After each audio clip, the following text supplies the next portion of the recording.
নমস্কার বন্ধুরা, আজকের বানাবো এই রকমই কাঁচা আমের আমসত্ত্ব। প্রথমে কাঁচা আম নিয়েছি আর আমটাকে পরিষ্কার করে খোসা ছাড়িয়ে এরকম ছোট ছোট করে কেটে নিয়েছি।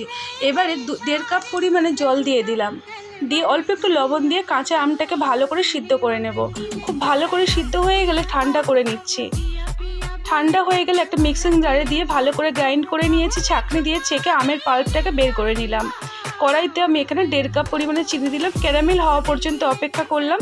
তারপরে ক্যারামেল হয়ে গেলে অল্প একটু জল দিয়ে তার মধ্যে আমের পাল্পটাকে দিয়ে ভালো করে নাড়িয়ে চাড়িয়ে দিয়ে দেবো অল্প একটু বিট লবণ, আর দিয়ে দিলাম চিলি ফ্লেক্স ঝালের জন্য। ভালো করে আমটাকে নাড়িয়ে নাড়িয়ে এরকম গাঢ় একটা ভাব তৈরি করে নিতে হবে। তারপরে এটাকে আমি একটা থালার মধ্যে সর্ষের তেল ভালো করে চারিদিকে লাগিয়ে আমের যে আমসত্ত্ব তৈরি করলাম ওটাকে দিয়ে দিলাম। 2 থেকে 3 দিন রোদ্দুরে দিয়ে শুকিয়ে নিলে আমসত্ত্ব একদমই তৈরি হয়ে গেল। ভালো লাগলে ছোট্ট একটা লাইক দিয়ে সঙ্গে থাকবেন।